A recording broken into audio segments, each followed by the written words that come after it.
নমস্কার, চ্যানেল রূপা মুখার্জিতে আপনাদের সকলকে স্বাগত জানাই। পশ্চিমবঙ্গের সরকারি কর্মীদের বহুদিনের দাবি বকেয়া ডিএ এবং নতুন পে কমিশন। আর এবার এই ইস্যু নিয়েই ফের সরগরম রাজ্য রাজনীতি। সম্প্রতি বিরোধী দলনেতা যিনি ছিলেন, অর্থাৎ বর্তমান যিনি মুখ্যমন্ত্রী শুভেন্দু অধিকারী এমন কিছু মন্তব্য করেছেন যা নিয়ে নতুন করে আলোচনা শুরু হয়েছে রাজ্য জুড়ে। তিনি জানিয়েছেন, ডিএ ইস্যু এবং সরকারি কর্মীদের বিভিন্ন দাবি নিয়ে আগামী দিনে গুরুত্বপূর্ণ আলোচনা হতে চলেছে। অন্যদিকে নবান্ন থেকেও এই বার্তাই সামনে এসেছে বলে রাজনৈতিক মহলে জল্পনা বাড়ছে। আজকের ভিডিওতে আমরা বিস্তারিতভাবে জানব ডিএ মামলার বর্তমান পরিস্থিতি, বকেয়া ডিএ নিয়ে কী বললেন শুভেন্দু অধিকারী, রাজ্য সরকারের অবস্থান, নতুন পে কমিশনের সম্ভাবনা কতটা, সরকারি কর্মচারীরা কী আশা করছেন এবং আগামী দিনে কী হতে পারে বড় সিদ্ধান্ত। ভিডিওটি শেষ পর্যন্ত দেখুন, কারণ শেষের দিকে আমরা আলোচনা করব এই ডিএ আন্দোলন কি 2026-এ তার ফল দিতে চলেছে।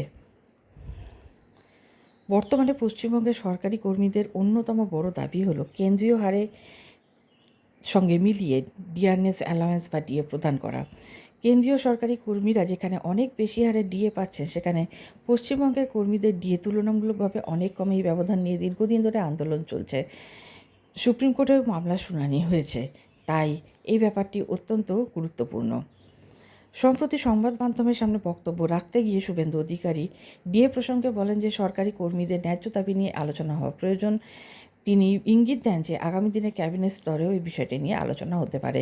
তার এই মন্তব্যের পর থেকেই রাজ্য সরকারি কর্মচারীদের মধ্যে নতুন করে আশার সঞ্চার হয়েছে, কারণ দীর্ঘদিন ধরে কর্মচারীদের দাবি কেন্দ্রীয় হারের সঙ্গে ডিএ দিতে হবে এবং বকেয়া ডিএ মিটিয়ে দিতে হবে। শুভেন্দু অধিকারীর বক্তব্য সেই দাবিকেই আরও জোরালো করছে বলে মনে করছেন অনেকেই।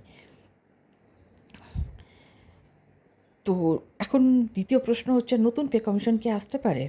যদিও সরকারিভাবে এখনও কোনো ঘোষণা হয়নি, তবে রাজনৈতিক মহলে আলোচনা শুরু হয়েছে যে আগামী দিনে কর্মচারীদের জন্য নতুন বেতন কাঠামো নিয়ে ভাবনা চিন্তা হতে পারে।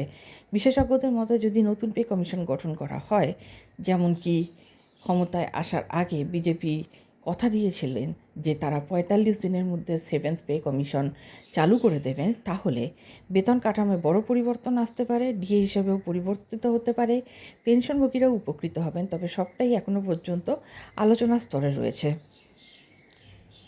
রাজ্যের বহু সরকারি কর্মচারী মনে করছেন এতদিন ধরে আন্দোলনের ফলেই এখন বিষয়টি রাজনৈতিকভাবে গুরুত্বপূর্ণ হয়ে উঠেছে। যদি সত্যিই আলোচনা শুরু হয়, তাহলে তা ইতিবাচক পদক্ষেপ হবে, কারণ দীর্ঘদিন ধরে বকেয়া ডিএ নিয়ে ক্ষোভ বেড়েই চলেছে।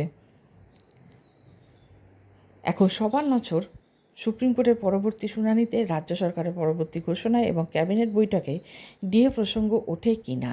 যদি সরকার কোনো বড় সিদ্ধান্ত নেয়, তাহলে লক্ষ লক্ষ সরকারি কর্মচারী এবং পেনশনভোগীরা সরাসরি উপকৃত হতে পারেন।